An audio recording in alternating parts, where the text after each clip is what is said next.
This is Conversations with Women in Sales, an award-winning podcast created by Barbara Giamanco, who hosted the first 67 episodes. Listen to interviews with amazing women about their journeys in their sales careers, often discussing sales leadership tips, ideas, and strategies. We aim to inspire women to consider a sales career and for some women to grow into sales leadership. Men, we appreciate your allyship. And now, your host, Lori Richardson. Thank you to our sponsor, Scalibrium. Scalibrium just added a methodology-agnostic module to their existing coaching platform to improve the effectiveness of your sales and go-to-market teams.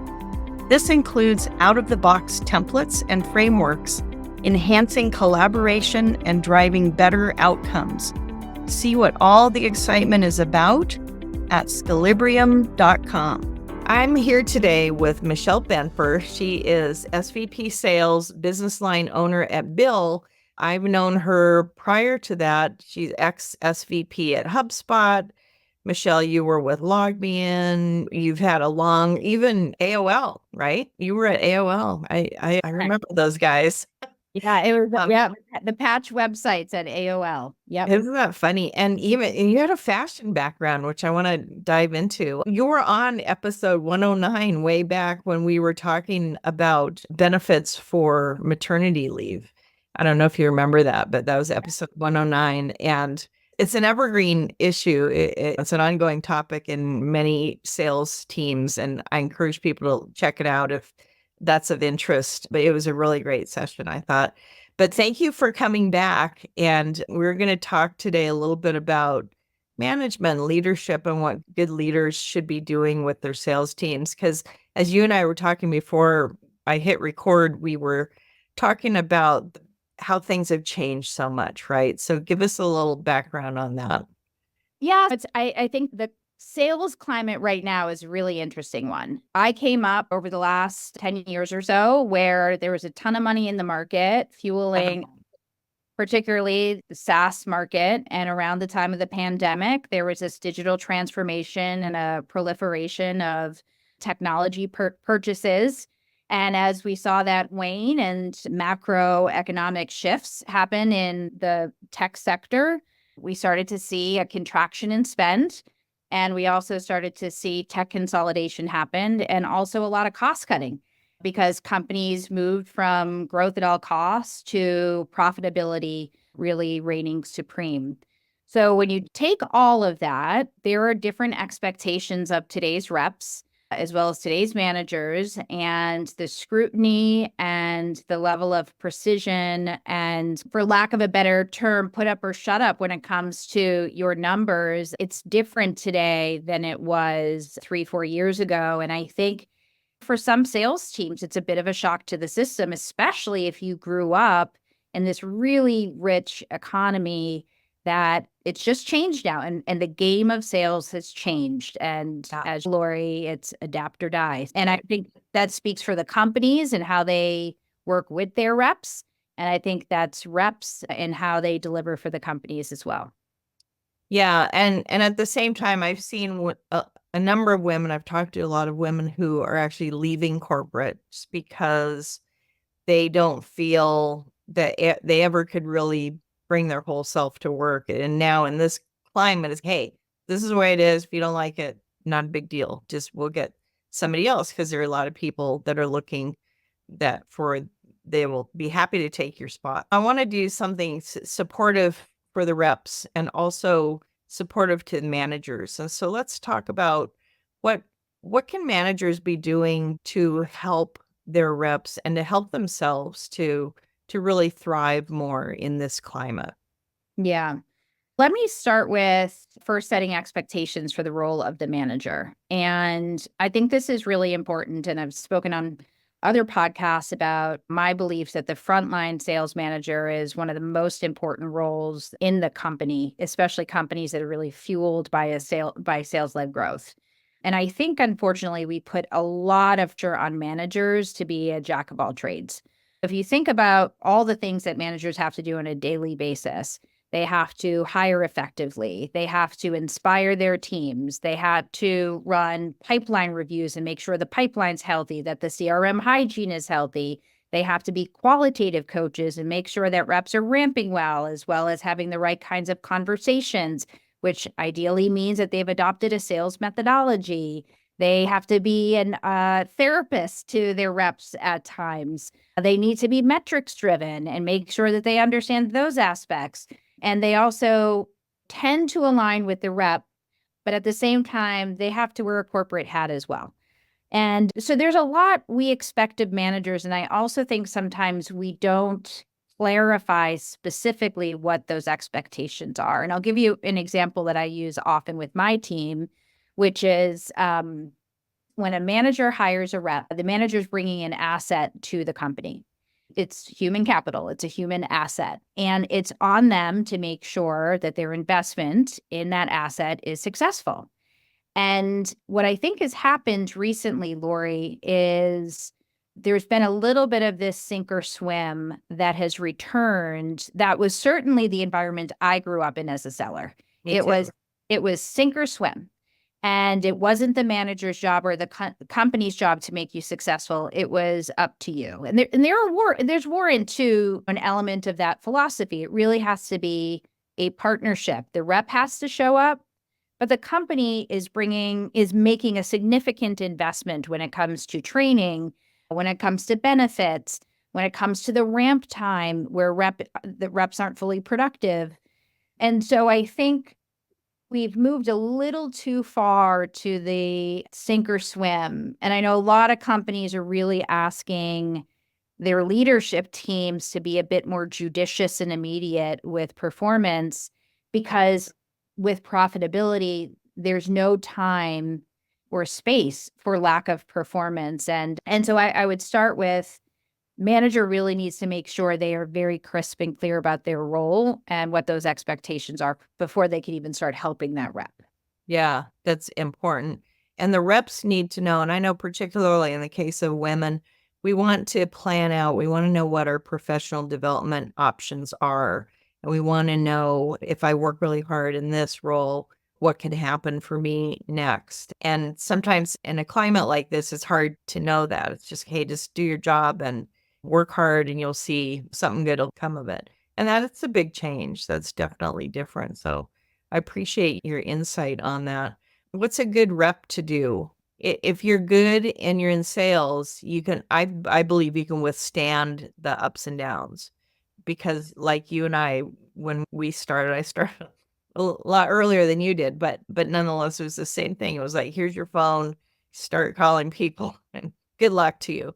And it was very little. I did have some industry training in tech, but it was a lot more sink or swim back then. And I do feel like people were very, not coddled, but they knew that, hey, if they try hard, even if they're not hitting their numbers, they're going to be okay. And it's not the case anymore. And with less companies hitting their numbers, right?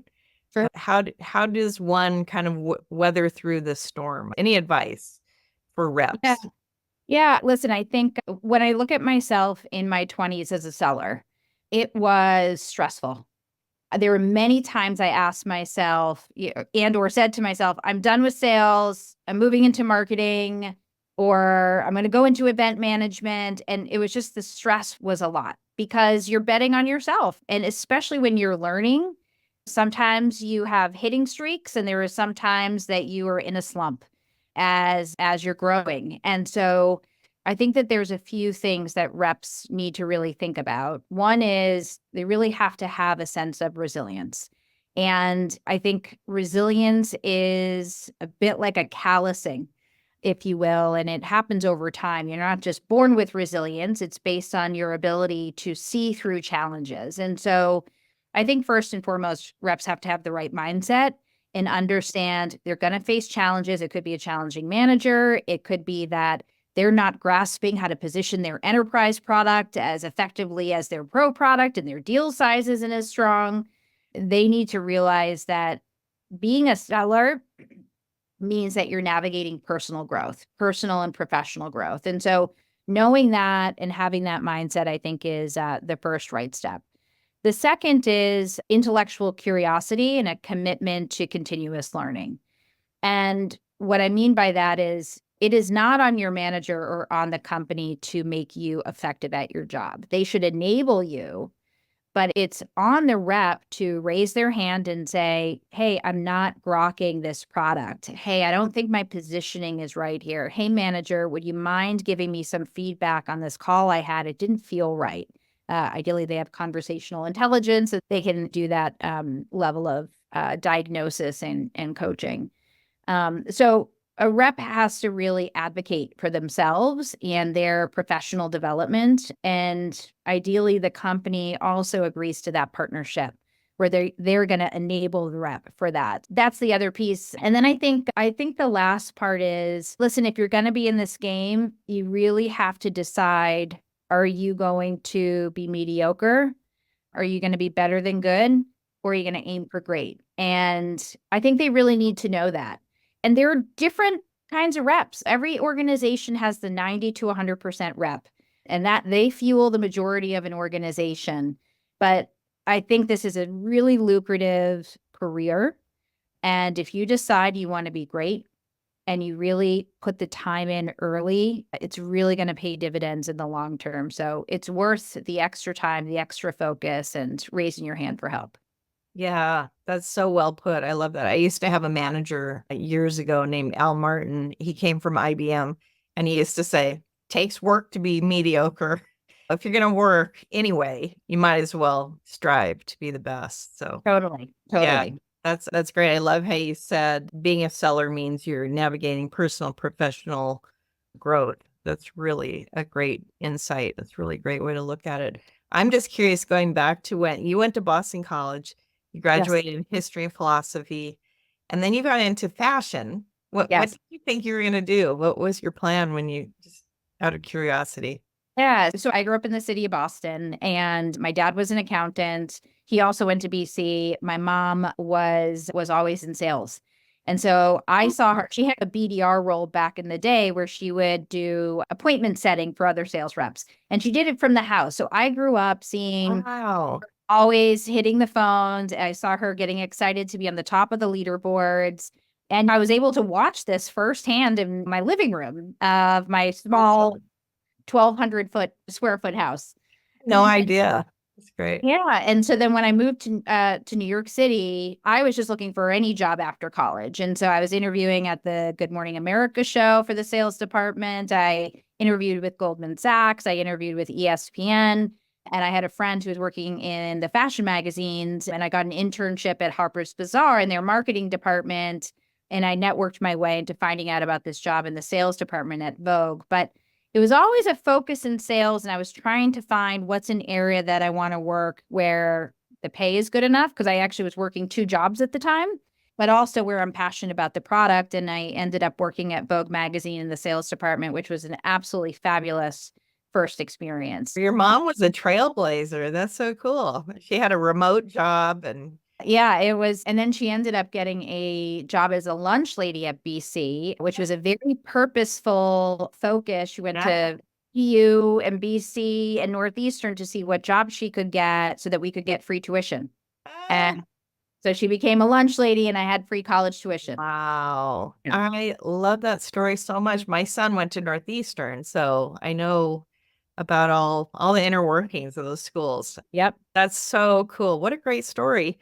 So there's hope. We love sales. Sales is a great career. People should hang in there. If they're, having a tough time, they should reach out. If they're having a bad experience and not getting the support they need, maybe that's not the company for them, and vice versa. If you have reps on your team and they're just not cutting it time and time again, it's good to have conversations with people and find out, are you liking what you're doing? And is this really, do you want to get better? And do you want my help?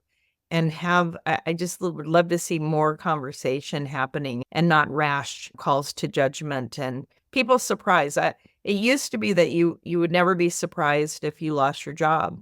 Like when in the early days for me, if you weren't doing well, you knew it. You were very well aware of it. And you knew that the company was not going to move forward because after all, when you're in a sales role, it's very clear your job is to make sales. And if you're not doing that, clearly there's a problem in some way.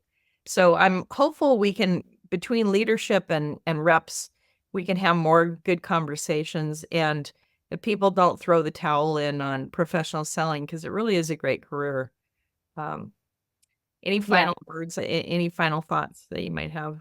Yeah, listen, I think you hit the nail on the head. I do think that reps need to, in some ways, take control and take charge of their destiny as best as possible. And every company is not going to be right for every person, and life is short. And so if there really isn't a fit, if it's a manager, if it is the dynamics of the company, I do think a rep has to make that call for themselves. That said, asking for the enablement, asking for the coaching, deciding, having the right mindset, knowing that sales is tough. You're not always going to be in the winner's seat. When I was at HubSpot, we ran a session called Zero to Hero, and it was reps who had been on PIPs and that had turned out to be absolute top performers. And we would tell those stories because it took resilience to cut through that slump. And so just know that it is a ride and it's a journey, and you're developing, and give yourself grace, but also invest in yourself and in your own advocacy. Oh, that's beautiful. I think that's a great note to end on.